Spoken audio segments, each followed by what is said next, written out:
The guy that was farming here was growing corn and soybeans. He didn't need a fence or a barn. He was growing corn and soybeans, and he went broke. I got to thinking my grandfather was a cattleman in Suwannee County. I understood how to grow grass. Most people don't understand how to grow grass, but I do. I worry more about my grass than I do the cow. If you don't take care of your grass, you can't be in the cow bed. If you let your grass get tall enough, you'll have spiders in there and they'll eat the fly. A cow is like a good union worker. They only work 8 hours a day. A cow only grazes 8 hours a day. When I came here, there was no barns, no wells, no fences, no nothing. So everything you see, I put here. I've worked hard all my life, and I've been fortunate enough to be able to do the kind of work that I enjoy. How long have you had livestock? Since about 8. Well, I quit farming when NAFTA came in, and all the farmers in this area went broke that were vegetable farming, because the trucks could go straight into Mexico and pick up produce cheaper than we could grow it. Yeah. So I quit produce farming and planted all my pastures in grass. I think about 1995, I bought my first cows, and I've had cows ever since. And you had produce before that? Yeah. How many acres do you have? 200. You did 200 acres in produce? Yeah. Wow. Yeah, I was a pretty big farmer when I was in the produce business, but when you're in the livestock business, that's not a very big operation. Right. We're going to see I sell grass-fed beef. I try to keep them something green year-round. Like right now, they're eating turnips. Oh.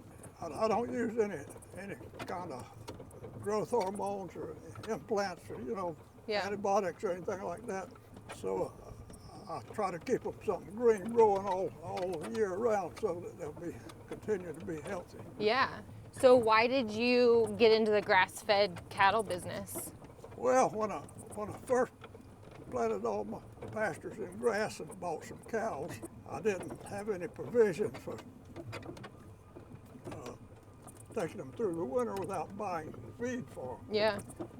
So when I took my calves to the market, I didn't get enough money out of the market at the sale barn to pay for what it took to winter the cows. Oh my gosh.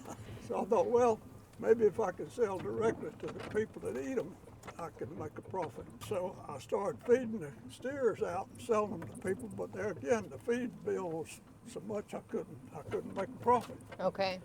So I thought, well, I'll just not feed them anything except grass, and maybe I'll be all right. Yeah. And it's worked out good. When did you switch over from that? Well, 2005. So you were in it for about 10 years before you were like, this maybe isn't making money. Right. When I found out that people that wanted grass-fed beef wanted it to be organic, no chemicals, no fertilizer, so I quit spraying my pasture for weeds, I quit buying fertilizer, and started operating without, just strictly organic, and people accepted that. So you started organic practices because of consumer demand, but do you see any positivity on your pastures from that? Or in the health of your cattle at all? Or when I first started in the cow business, I bought fertilizer and fertilized my pastures. And when I decided to quit that, the first year I didn't make any grass. The second year I made a little grass, and then the third year my soil came back alive. I had been killing it with artificial nitrogen. Oh. And the third year I could see that it was growing grass again. Yeah. And you see the grass. I mean, it looks really good. We're in the middle of January and your pastures look really good. They're alive. But I haven't bought any fertilizer since 2005. Wow. And or sprayed it with any herbicides or... If I have weed problems, I mow it, which is a lot of work and more expensive than just using chemicals to spray it. Right. But if you're going to be organic, you can't be spraying your pastures. You have to mow. So if I have a weed problem, I mow. And there's my cows down. There's 27 head of feeder steers in here that I'll be butchering this coming summer. What breed are they? Just a mixed breed? Mixed between Red Angus and Black Angus. They like to be in the woods, don't they? They like to be in there. Well, there's a little pond down there, and they like to stand around that. Yeah. Do you buy your feeder steers, or do you have cows? No, every cow, when I first started with the cow business, I bought 20 head of grown cows and 1 bull. Uh-huh. And ever since then, everything has been born on this place, except occasionally I'll buy a bull. I never buy any cattle or calves or steers or anything. How do you, Everything here except my 2 bulls have been born on this farm. so how many total cows do you have now? 80 head. 80 cows and 2 bulls. Yeah, that's 80 brood cows, and they all have calves. Yeah. Now here's the turnips that I planted. So you planted these turnips and the calves, the calves, the feeder calves are grazing these. Yeah. Look at, can I hop down real quick? Look at how they're munching on these. And they are huge. They like the tops and the roots. Yeah. And when sometimes they'll come through and just bite the roots and pull them up and eat them, and sometimes they'll come through and just bite the tops off, depending on what they want. So you said that you planted the turnips so that they have something to eat, but root crops like this are known for breaking up compaction. So did you put this in a specific area because of compaction, or you just threw it down here? No, I just put them. I plant them a patch of turnips in different fields, so when I rotate now these feeder steers stay over in this section. But my other cows, I keep rotating them, so I have turnips in different pastures, so they can get some all as I rotate them. With your feeder calves, you don't necessarily do like the daily move rotation. No. You just move the turnips in the same area so that they kind of move that way. When if they eat up all the turnips, I'll put them in the turnip patch that you'll see when we go back out. Okay. I had them in there first, and they ate them all, and then I put them in here, and when they eat all these, those will be regrown, and I'll put them. Oh, okay, cool. I like that management style because a lot of people on the regenerative side do like, you know, the daily moves or the bale grazing, and you're not really doing that with your feeder calves. No. Is that just I don't do it with any of them. I move according to the condition and amount of grass they have. Why do you do it that way? Sometimes I might move. Now, I never keep them on a pasture over 7 or 8 days. When a parasite hatches out and they crawl up the leaf and the cow ingests it, then they've got a problem. Yeah. Of course, most of them have resistance to it, but if you keep them out of a pasture at least 21 days, all your parasite eggs have hatched out. Okay, and then they've And when you put died. them in a pasture, if you move them out by the 8th day, no parasite eggs have hatched out. Okay. So you don't have any parasite problems. You move them the way that you do, and you don't have the parasite pressure. But is there something specifically that turns you off to like the daily rotation? The condition of the grass. I try to graze my pastures down real clean, and then move them off and keep them off long enough for them to recuperate. Okay. You can't do it on a schedule. You can't. It all depends on how many head of cattle you have on that particular pasture and how fast they graze it down. The only restriction is you don't come back in less than 21 days. Right. And you move them out by the 8th day. Yeah, I gotcha. Okay. But other than those 2 restrictions, you have to think about grass productivity. You have to move your cattle according to what makes the grass grow best. Yeah, so you've been doing that for, well, it's funny you said 95 when you bought your first cow, because I was born in 95. You were? Yeah, so it's been a whole 28 years since you bought your first cow. Yeah. Are these things that you learned on your own, or were you taught these things from someone? Did you grow up farming? Well, I grew up on a farm, a vegetable farm down in South Florida, but I didn't own a farm. When I got grown, I had to go and get a public job and save my money so I could buy a farm. Okay. It took me 6 years to save enough money to make a down payment on this farm, and it took me 15 more years to finish paying for it, growing vegetables. Okay, okay. But by the time I bought cows, it was all paid for. That's really cool. So you're debt free. Yeah. You're not paying on your farm anymore. That's awesome. And these are the turnips growing up. These have already been grazed, and now I'm getting a regrowth. When they eat those other turnips, these will be ready to bring them back in here. That's really cool. What's the protein level like with the turnips? Do you have to worry about protein levels with turnips, or do they get it from somewhere else? they get, I don't know what the protein level is. But their condition's heavy and they work great. But they get all they need from the turnip. So you don't really go into then like the specifics of the nutrition of each type of grass. You just make sure that they look good, that they're healthy, Right. and that they finish well. Yeah. Well, later, it's too early now for you to see it, but later all this farm will be full of clover because I planted everything, clover in all my pastures. And so by March, they'll all be white with clover. Do you do that every year, or is that? No, if you manage it right, it reseeds itself. You don't ever have to do it again. So you let it grow up enough to seed, Yeah. so that it reseeds. Yeah. Okay. See, I worry more about my grass than I do the cow. If you don't take care of your grass, you can't be in the cow business. That's a really interesting point. And if you look right here, you'll see some ryegrass. Yeah. That's tetraploid ryegrass that I planted in with the turnips. And when they come back to graze, they'll get turnips and ryegrass. So you don't plant the clover every year. Do you have to plant the turnips every year? You have to plant You turnips. And the ryegrass, you have to plant it every winter. Okay. That's my winter forage. But Okay. when it's all gone, the clover will come out, and I'll have clover until middle of summer, and then the grass, the hot weather will kill the clover back, and the grass will come out. So you just let it kind of have its natural repetition cycle between each Right, but kind of you, but species you of have grass. to manage your grazing so the grass can express its natural growth habit. You said you grew up with a vegetable farmer, or you grew up as a vegetable farmer, Yeah. and I can see that coming through with you wanting to manage your plants really well and using turnips as a good. People use them really as a cover crop, but you're using them as winter Well, forage. Well, the good part about it, by growing up as a vegetable farmer, I understood how to grow grass. Yeah. And most people don't understand how to grow grass, but I do. Yeah, So that's the reason I'm a successful farmer. I like as that. as a grass farmer. Yeah. And I'll show you what else I do. Okay. I grow corn, heritage corn, and I make cornmeal and grits. You do? Yeah, Is that where we're at? yeah. Okay, let's go see it.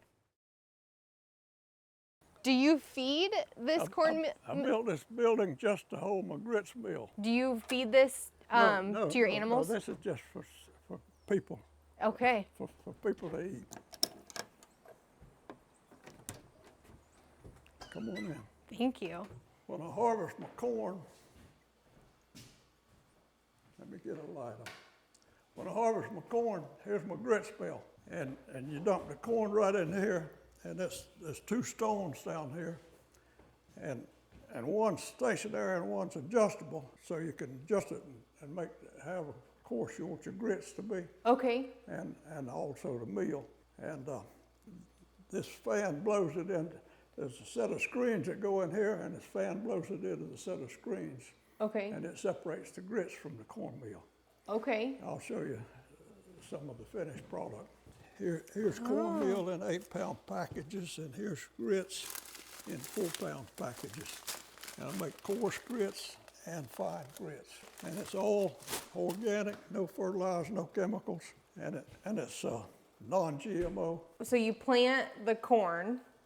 Yeah, Is it like a specific kind of corn? Or Yes, it's not just cracked corn, right? it's a corn that's always been in my family. It's a white. So this is part of the vegetable farm that you grew up with. Your dad did this too? Yeah. Oh, that's pretty. It's white flint corn that I make the grits out of. Okay. And it's been in my family all my life. Is that your seed then? Yeah, yeah. So you don't have to I buy don't buy seed. seed. You just clean your own Every seeds. year you save your seed, put it in the freezer, and then plant it fall in spring. How much acreage do you have that you plant?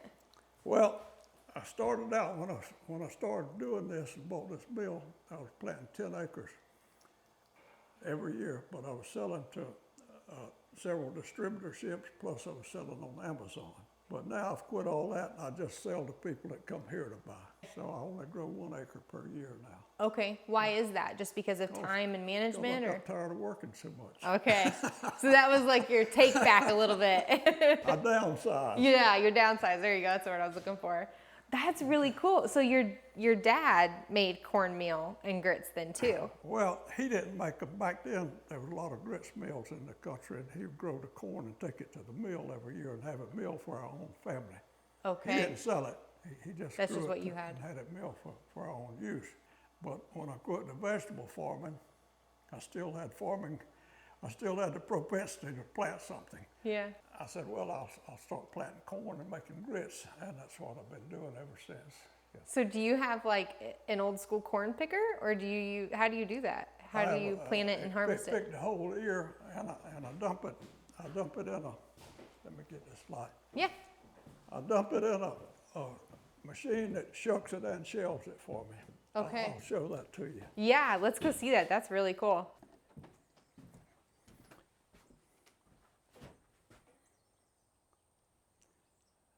That's me when I had a stomach. I don't have That was one you a few anymore. pounds ago, huh? I still see you though. It's still you. When that picture was taken, I weighed 185 pounds, and now I only weigh 160. Well, time does that to us, doesn't it? Well, I felt like I was carrying around a lot of excess weight, so I lost 25 pounds. So you dropped it in the field and left it there. So I'm a lot more healthy than I was when I weighed 185. Okay, you feel better? Yeah. Good. There's my sheller that shucks and shells the corn. I dump it in that top. Up top bin there? Up top. With an auger? And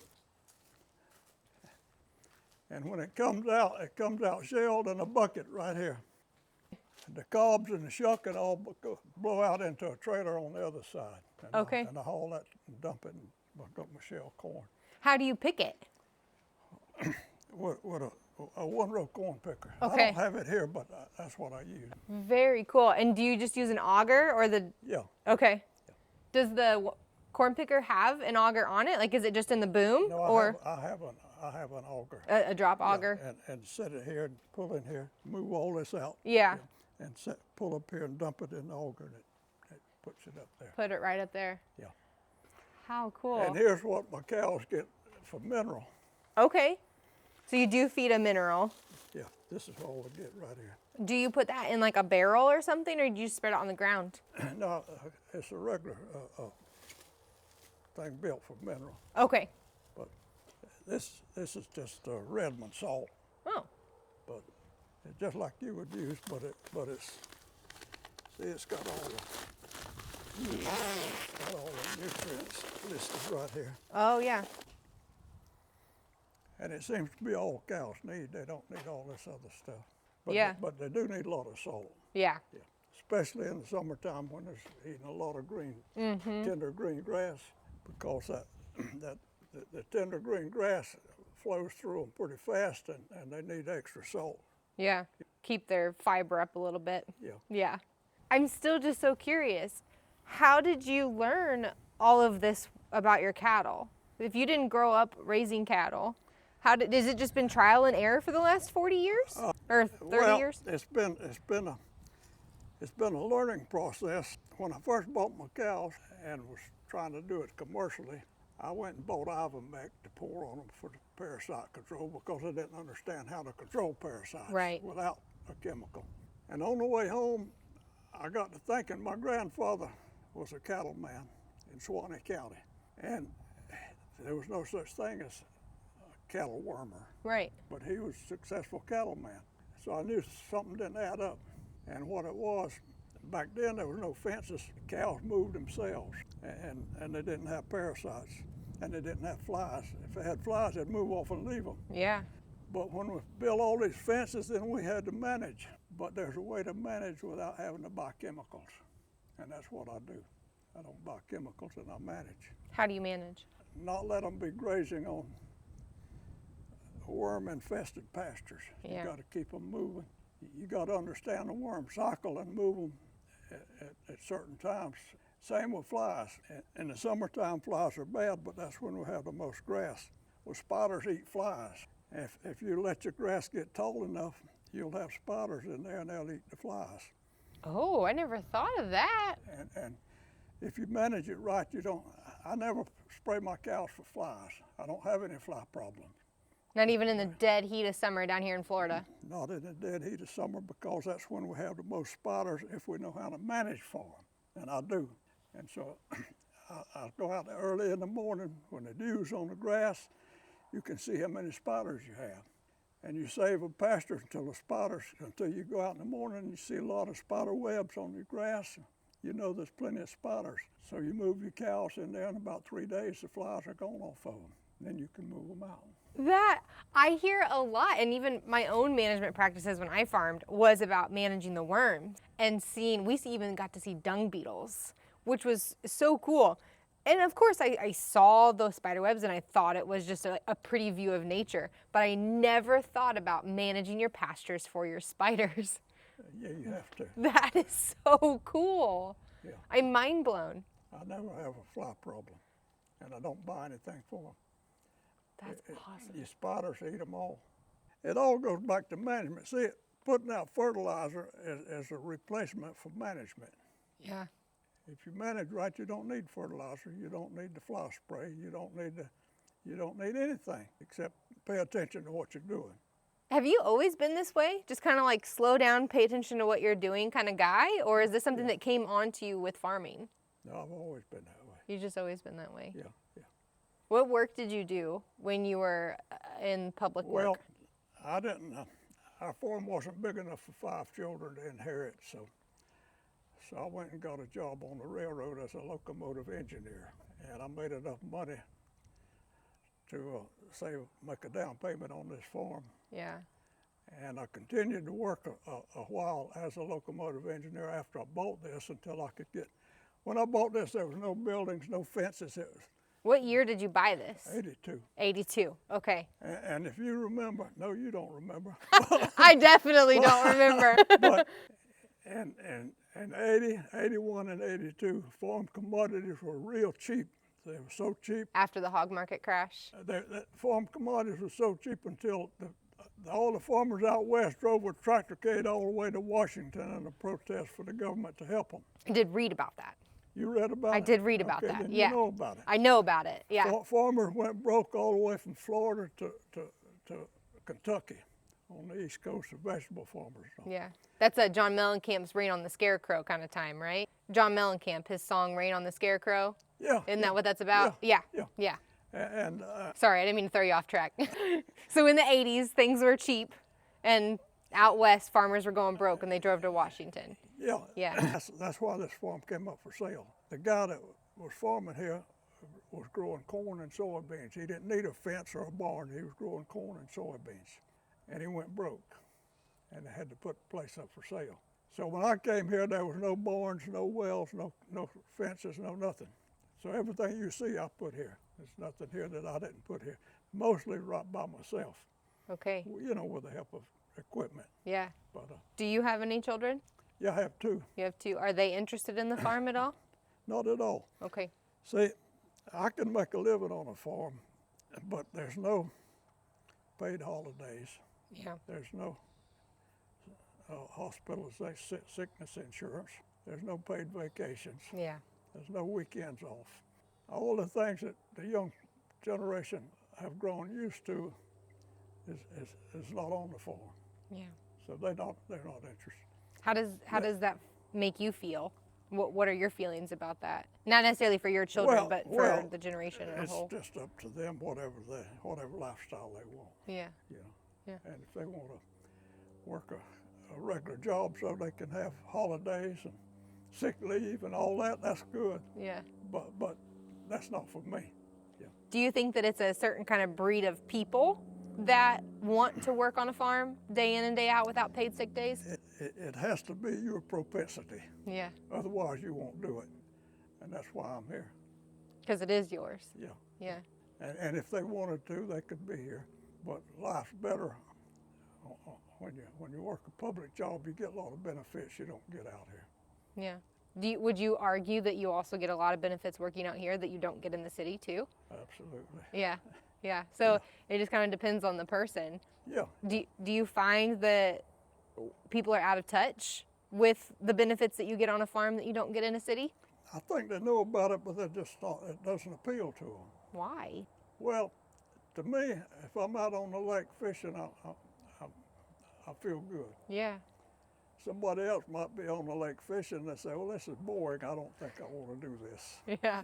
What about like moving your cattle though? I mean, it's work, but for me Well, personally, my cattle, it's nice. It's no work to moving my cattle. If I go out there and holler one time, they come running and looking for an open gate. Yeah. Because they've been doing it all their life. Right. Every cow I got here was born here and they've been being moved as a calf. So all I have to do is open a gate and I call them and they go to the new pasture. So, I mean, and we had the exact same thing where we would, because we did daily moves and we'd move that electric line and put feed down and they'd move, and we didn't think it was hard. I didn't think it was hard work. What part of farming do you think is hard that doesn't appeal to people who don't want to be on a farm? I don't find anything hard on the farm. I enjoy everything I do out here. Then why don't people want to be out here? I don't know. I don't either. I don't either. I mean, if we just like stop talking for 5 seconds, which is hard for me to do, but if we were to just stop talking, we would hear birds, the wind, a woodpecker, and that's about it. And it just feels peaceful and serene, and you're working with livestock and you're feeding your community. This seems like a thing I could do for the next 40 years. For me, it's a pleasure, and it seems like everybody should want to do it. Yeah. But they don't. Why do you think that is? I don't know. Well, I don't have an answer. What are we gonna do? I know. Now, of course, I enjoyed driving trains. I really did. But it's not pleasant like being out here on the farm. And they paid me good money. Right. I drove trains over 1 million miles. Wow. And when I got finished with them, I had earned $1,400,000 driving trains. Wow. Well, I might not ever make $1 million out here, but I'd rather be out here. Yeah. Yeah. What do you think we will do in a society where most people don't want to be on a farm? I wonder sometimes. So far, this country's been a food exporting nation, but I wonder sometimes with the people that don't want to be on a farm and don't want to farm, I wonder sometimes if it'll continue to be a food exporting nation. All my life, our government has used food as a weapon to control dictators all over the world by giving them food or withholding food from them, because we've always had a surplus of production in this United States of America. But with the people not wanting to farm and not wanting to work on a farm, I don't see how that can continue. I think shortly we'll cease to be a food exporting nation. Yeah, and then we'll be controlled by other countries that we're importing, like our beef from Brazil or our pigs from China. I'm afraid so. That's interesting. And then we've got guys like you who've been out here doing it forever. Well, when you're my age, it feels like forever, but doing it your entire life, and you're like, I don't want to be anywhere else. And I just hope that we have more people than we think, guys like you. It's a good indication that we have a lot of people interested in it, but I think the economical situation will have to be bad to make them want to go back to the farm. Yeah, I kind of see that trying to happen. I don't know how the heads are gonna butt when we have mechanical apparatus doing everything. And now we have AI doing everything on the tech side, and we've got automatic feeders and waters and movers. I don't know how those heads are gonna bet for the people who are like, no, I want to be the mechanics on the farm. This AI is being overrated. We still have to get our hands dirty if we're going to produce. Yeah. You can't do it with AI, and you can't learn how to farm by reading information you get off of a smartphone. You don't learn that way. I had a guy tell me he wanted to learn how to garden. I said, I can't help you. I said, you got to get your hands dirty. If you don't, you won't ever learn how to garden. Yeah. And just a simple thing like growing a garden, you have to actually do it. AI can't help you. The smartphone can't help you. You just got to go do it. Yeah. Yeah, and that's what you did. That's what I did. Yeah. Which I grew up on a farm, so Yeah. I didn't learn anything on the farm when I was growing up, but I absorbed a lot, Yeah. and it stayed with me. There's a lot of truth to that, though, and you've talked a lot about watching your pastures. I mean, like you said, you can't know what your pastures are doing by reading your phone. You Right. have to just sit there and count your spiders. Well, you have to go out and see if you have any spiders. Yeah. And you have to know when to go look. Yeah. You can only check them out early in the morning when there's a good dew on them, on the spider webs. So this sounds, doing it yourself, just kind of figuring out, just jumping in and doing it. I'm sure there was trial and error with that. Oh, yeah, yeah. I'm curious to know, is there something like the biggest thing that you're like, I tried that and it failed. It did not work. What was that? I don't know. Nothing really failed. I've been pretty successful. That's awesome to hear. But Because I think that's what stops I've people. read a lot too. There's a book that came out a few years ago by the name of Andrew Voisin, who was a Frenchman. And the name of the book was Grass Productivity. And it taught me a lot. I'm interested. It tells you all about the grass and all about the cow. Okay. But you still need to go and do it. Yeah. Yeah. To figure out how to But apply there's it. a lot of misinformation about grass. I see it on videos, YouTube and stuff. I see where they talk about grazing part of it and leaving part of it and all that. So you got to take all this into consideration, and then you got to find out what works. And what works for me is to graze it clean and then move the cows off and wait for the grass to reach the proper stage of growth that it has put nutrients into the root system. So when you graze it off clean again, it'll come back. You don't leave enough of foliage to make it keep growing from the sunlight. You should already have enough nutrients in the root system to make it spring back. How did you learn that? Did you see? Experience. So you pulled them off too early and you didn't have as good as growth. Right. Okay. Yeah, that takes experience. So you just, and that kind of goes back. Actually, I learned it through observation. When you're growing hay, and you get your hay up big enough to make a crop of hay, you cut it and rake it, and you go out there a week later and you got 6-inch growth because you let it develop. While you're getting enough grass on your land to make hay, the grass was putting enough nutrients in the root system for regrowth, and it works the same way with cows. You get it mature enough that you get a lot of nutrients stored in your root system, and then you get a quick regrowth, a lot quicker than if you pull them off early and waited for the sun to shine on the leaves to make the plant start growing again.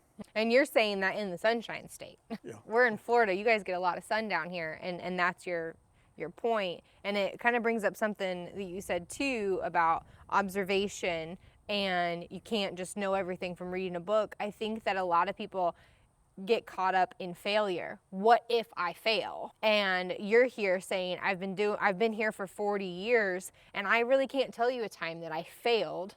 I'm going to guess, and tell me if I'm wrong, but I'm going to guess that's because no matter what the outcome was, it was an experience that pushed you forward. I learned something from it. Yeah. So I've never had a failure. I've had some learning experiences. Yeah, we call that tuition in my house. You pay for your tuition one way or another. Yeah. Either it's with cold hard cash or with brain power. Yeah. But you pay your tuition somehow.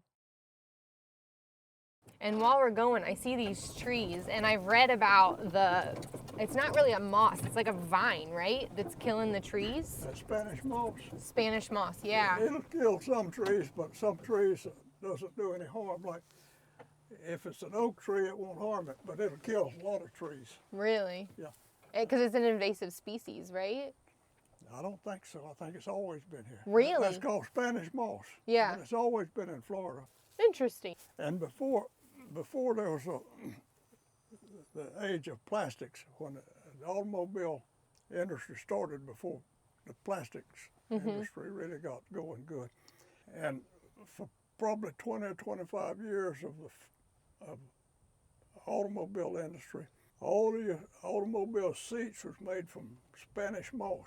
There used to be a big market for it. You pull it out of the trees and hang it on wires and dry it, and there's a little wire inside that Spanish moss that dries and is springy, and they used it for the cushioning in automobile seats. Really? For 20-something years before they ever came up with a plastic type material that was Yeah. springy that they could use.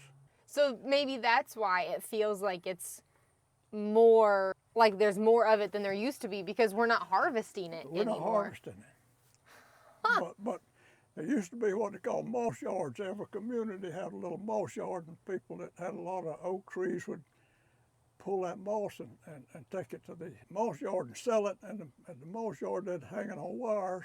And all that outside decayed and fell off and left a brown, wiry material there that was good for springy, and it wouldn't pack. Yeah. And they used it for automobile seats. That's so cool.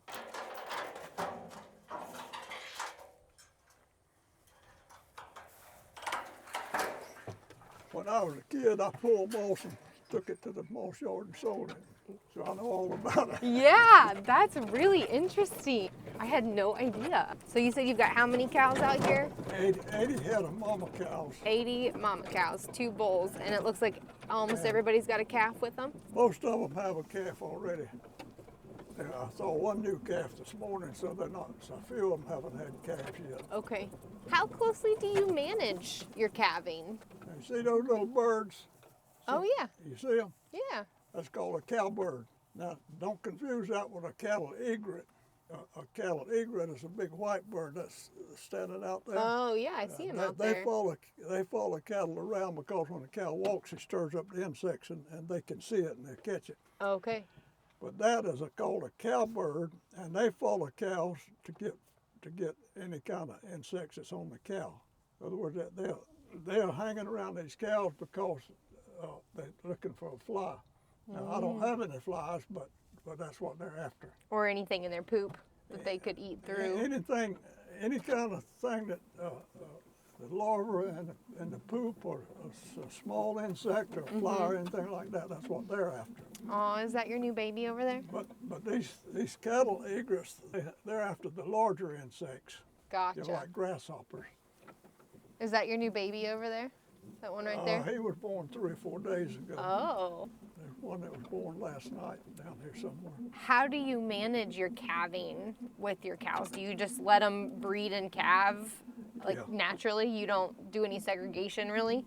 Why is that? Well, anytime I can get a new calf, I'm happy. Yeah. I don't have to wait till a certain time of the year. Oh, that's a good point. So you don't do any like selective breeding or really anything like that? I don't do any AI or anything. Yeah. Is that just because it's easier to manage that way? Here's the new calf. Oh, that one right there. Just born last night. Aw. I love baby calves. Let me make him get up. Am I safe to get out or should I watch the mama yeah, cows? you get out. If I have a cow that doesn't have an affinity for me, he goes to the market. So you're safe out here. That's a good idea. But that's the mama. Okay. That calf was just born last night. Did you see if it's a bull or a heifer? I haven't seen it yet. You said that you take the steers over there and that's what you feed out. What do you do with all the heifers? Because you said you only keep a few. I just keep a few and take the rest of them to sale barn. You do, okay. Yeah. And then you sell the meat directly to consumers. How do you do that? Just off the farm or do you go to a farmer's market? No, they buy either a whole cow or half a cow. Okay. And I take it to the processor and they pick up the meat there. How do you find your customers for that? I have a friend that operates a website to help me sell them. His name is Casey Lane. Okay. He handles the selling for me. Gotcha. Yeah. Okay, so he helps you out so that you don't have to worry about all that online. Yeah. Okay, very cool. Do you ever have a time where you don't have all of the steers sold and you have to take them to the sale barn? Or do you almost always have them sold? I usually don't keep too many that I can't sell. I keep maybe 15 or 20 a year, and the rest of them go to sale barn. Okay, In other words, I just keep the best and sell the rest. gotcha. So you must have pretty good genetics, I guess, to be able to sell to the sale barn and feel like you're making a high quality dollar amount. I wish I could sell them all to customers, Yeah. and not take any to the sale barn, but I can't sell that many for 2 reasons. One, there's not that much demand for grass-fed beef in this area, and I don't ship.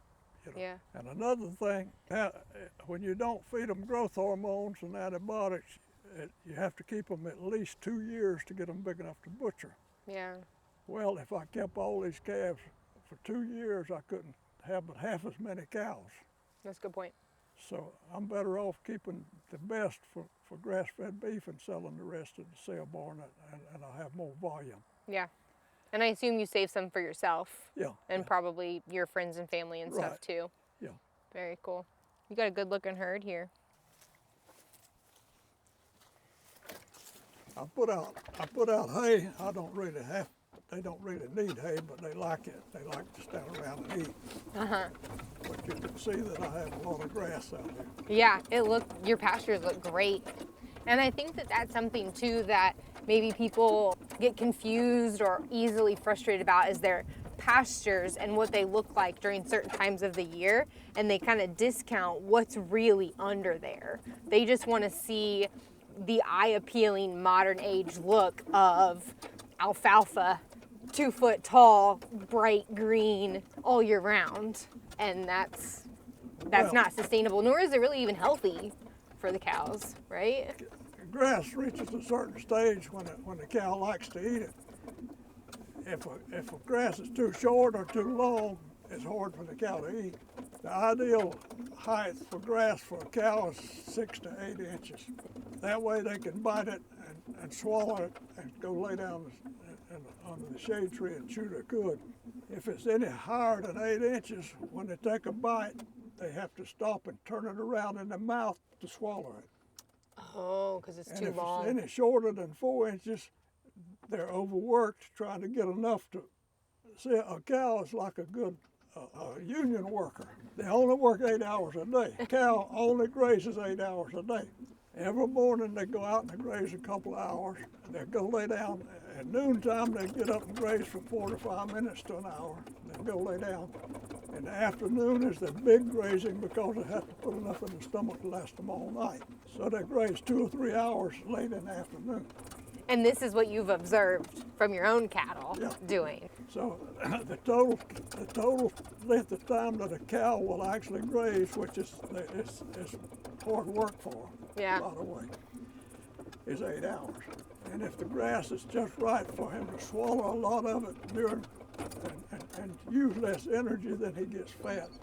If he has to work real hard to get his stomach full, or if he has to stand there and turn the grass around to be able to swallow it, he can't gain weight. Yeah, because they're too focused on managing the grass instead of just swallowing it and digesting it. Well, you have to manage the grass and you have to manage the cow. Yeah. If one has to suffer, if either the grass or the cow has to be shorted, let it be the cow. Take care of your grass, because if you don't have grass, you can't be in the cow business. So you have a couple pond areas. Were those here when you bought the place, or did you dig those? I dug them when I first went and bought my cows. I didn't have any way to water them, so I had a man come with a drag line and dig me some water holes all around over the farm. And later, I decided I didn't like that, so I had a well drill right there at the barn, and I put in a water line that goes all the way down this road and all the way down that road over to those trees over there. And all my cows now have fresh well water to drink. Okay. They don't have to drink out of a pond. Why did you not like the pond water? Well, here's one of my watering points. Oh, and that's a turnip field that I grazed and moved them out of 2 weeks ago, and you see it coming back. Yeah. And I moved them from this pasture to that pasture, and they've grazed it off, and they're not coming back yet, but they will. Okay. So I'll get 2 grazings every winter off the same turnip field. That's nice. So why not the ponds? Why didn't you like the ponds? Well, cows will drink pond water if that's all they have, but if they ever get a taste of fresh well water, that's what they want. And about 10, 12 years ago, we had a real drought here in Florida, and the ponds all went down to where they got low enough that the cows would wade out in there and muddy them up, and I didn't want my cows drinking muddy water. Oh, yeah. And they don't know not to wade out in it and muddy it up. Right. So I put in all this water system, Gotcha. so they could all have fresh water out of a trough so they couldn't muddy it up. Yeah. Did you have any health issues from them drinking out of the ponds, or you just noticed that they prefer the fresh water? I just didn't like them drinking muddy water. Yeah. I don't think it hurt them a bit, Right. but I didn't like it. Yeah. So I put in a complete water system over my whole farm. Yeah. My dad always said, yes, these can be wild animals, but if we're putting them in a fence, it's our job to make sure that we're doing them the best job possible. Now there's another turnip field that I grazed earlier, and I'm waiting for it to regrow. How many paddock areas do you have? How many what? Like, we call them paddocks, but like little fields. Oh, 13. You have 13 different ones on 200 acres? Yeah. Okay. Yeah. So that's... Here's a watering point here. Oh, cool. Okay. And when I'm in this field, they drink there. When I'm in that field, see that trough over there? Oh, it's tipped over. Yep. I turn that trough up and fill it, and they drink water right there. Now they have ponds, but once they get a taste of fresh well water, they come to That's it. what they want. Yeah. But the ponds probably help in the summertime when they're hot. Yeah. I imagine. I see. So there's a pond over there. Yeah. Okay. Yeah. Did you put all this fence in yourself? Yeah. Yeah. There's no fence when I came here. Did you do it all by yourself, or did you at least have fence help? Occasionally I would hire help, but mostly by myself. Yeah, that's hard work. It might be the hardest, most rewarding work on a farm. I think is putting up a fence where you're gonna maybe get a finger cut off. You're definitely gonna be bleeding at the end of the day from somewhere. But when it's all said and done, you can look down that straight line and be like, I did that. Well, if you're going to do something, do it right. So when I build a fence, I try to build it right. But all these fields have clover. If you look real close, you'll see. Oh yeah, You'll see see clover. clover coming up. Is that what you planted? Is that another one of the ones that you plant every year, or do you let that reseed itself? I just planted everything in clover once, and it comes up every year. I found too that after we'd seeded, because we only seeded once too. Now we were only on our property for 6 years, but that first year we seeded and we never seeded again. And at the end of our farming journey there, I swear we had more clover than we did when we seeded it. That moving the animals on it, and like you said, not putting any synthesized pastures on, or synthesized fertilizers on the pasture, it just really gave it a boost to have its own growth. Well, the reason it's not bigger than it is because our winter is late coming this year. If we'd had some freezes earlier, we'd already have clover. It takes a certain amount of cold weather to make it germinate. Yeah. And so it's late, but it is germinated. Now you can see it coming up in places like that right there. Yep. You have 2 kids, and they aren't really interested in farming. And from experience, I know that most farmers don't really have a retirement plan. Like you said, they just kind of start slowing down on a few things. Do you have an exit strategy, or are you just gonna be here and hang out and let the cows tell you when maybe you're done? Well, one thing for sure, I won't need it when I'm gone. Well, I've already slowed down on my cornmeal and grits operation, and I'll probably slow down on the cattle operation. To whatever I can handle. Mm-hmm. You know, I don't really like to hire people because I do it because I want. Yeah. So whatever I'm physically able to do is what I'll do. Yeah. If I get where I can't take care of this many cows, and I kept them and had to hire somebody, I wouldn't enjoy that. Yeah. I only enjoy doing what I can do. Mm-hmm. And if you hire somebody to help you run a farm, you still need to be there. Well, if I need to be there, I really don't need to hire somebody. Right. So, growing up, having a big garden, and then having a big garden here, do you feel burnt out from so much gardening, or how do you feel? Do you still enjoy gardening? How much do you do each year? I grow more than me and my wife can eat. Okay, so you still really enjoy it. I like to do it. You like it, okay. And I give away a lot of stuff. Yeah. What do you think causes such burnout? I mean, personally, we were burnt out from our farm. We felt like we were working endlessly and weren't enjoying it anymore. You've been doing this for so long. What keeps you going? What helps you to not? I love it. It's just a simple fact of loving it? Yeah. Do you feel like an external pressure to have to grow something, to have something? Does that cause you any stress? No, No, you don't have that. I think maybe they expect too much. What do you mean by that? Well, if all you're trying to do is make money, and you don't make any, you can get burned out pretty quick, or you could lose interest pretty quick. Yeah. If I started a project and I didn't make any money, I'd lose interest in it. And I reckon that happens to everybody. Yeah. But I don't do this for money. I already have enough money to live on. In fact, I probably won't live long enough to spend what I already have, so I don't worry about money. Is that from working on the train, or is that from your yearly sales on this? Do you just live modestly? How do you know that you have enough money without asking you physically how much money do you have? Because I don't ever spend as much as I have, as much as I make. I guess you could say it. I live kind of cheap. Okay, so you live well below your means. Yeah. You don't spend what you have.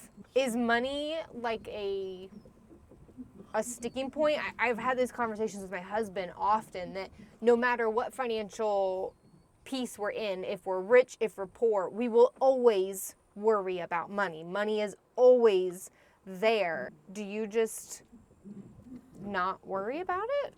I don't. If I didn't have any, I'd worry about it a lot. But I have plenty. Yeah, okay. And the reason I didn't inherit anything. In fact, as soon as I got out on the lawn and got a job, I actually helped my parents. So instead of inheriting anything, I helped them. Yeah, So that shows you that I grew up hard and was real poor. yeah, But I've worked hard all my life, and I've been fortunate enough to be able to do the kind of work that I enjoyed, and it all paid off good. Locomotive engineers make good money, yeah, and I was a locomotive engineer, right. and I enjoyed doing it, and so there's never been a stress about money because I've always been able to work a job that I can make a good living and not be stressed about it. So you just do what you love, and Yeah. it works itself out. Yeah, but everything I have, everything you see here, I was never smart enough to get it without working for it. Yeah, So I had to actually earn everything that you see here. I earned it. yeah. Yeah.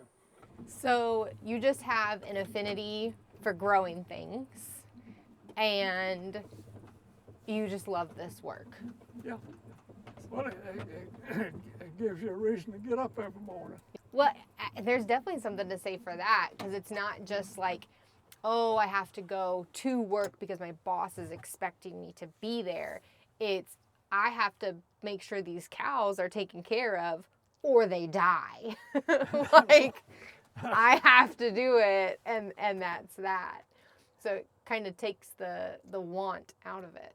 Well, it's not work to me. All I do here is I do because I want to. I don't have to work. I just do all this because I love it. And, That's awesome. I wish everybody could feel that way. in fact, all the work I've ever done in my entire life was work that I enjoyed. I've never been cooped up in an office inside a building or anything. Even when I was driving a train, you're always going into seeing new territory as you work. Mm-hmm. You're not looking at four walls. Yeah. Do you think that there's something to be said about work and being adventurous in your work, seeing something new, being somewhere new, versus being in the same place and being repetitive? My son is a truck driver. He's retired now, but he drove a truck because he could go places. He went all over the United States, long distance truck driver. Mm-hmm. That's what he loved. Well, when I was on the railroad driving a train, I was kind of that way because we didn't travel as wide as you do with a truck, but we did a lot of traveling, and it was enjoyable. I love that. But I wanted to get back on the farm, and I like it out here a lot better than I did even as an engineer. Yeah. Well, thank you so much for showing me around and talking to me and sharing your story with me. And I've just been too curious now. I have to ask, how old are you? 86. I thought you were younger than that. You did? I did. I thought you were in your 70s. I was born 1937. Okay. That's what my mother said. You know, we don't, our memories doesn't start developing until we're 3 years old. So we don't remember anything before that. So I have to go by what she said. Yeah, because you don't remember the day. You just are told. So maybe you are younger. You don't know. No, I'm 86. I was 86 last September. Well, what you're doing here is really cool, and your And by health the way, shows. all that right there, I built all that. Your house. Yeah. That's awesome. And I bought this, I lived in a trailer down there where the barn is while I was doing that. So everything here. It took me 2 years. Wow. Everything here is done by your hand. Yeah. You've built it yourself. Yeah. You've put it in yourself. You've planted it yourself. Yeah. There's probably a lot of pride in that, isn't there? Well, I don't know about the pride part, but there's a lot of satisfaction. Gratitude. Yeah. You're at the barn where you have your cornmeal and grits. It says always thankful. Is it what? That sign, it said always thankful. Well, yeah, I'm thankful. See, my mother was a faithful servant of Jesus Christ, so she taught me to be. You're just grateful and thankful and happy to be here. Yeah. All right, Jesse. Well, thank you again. I really appreciate it. And I hope that this place can keep going forever. Because what you've got here is pretty awesome.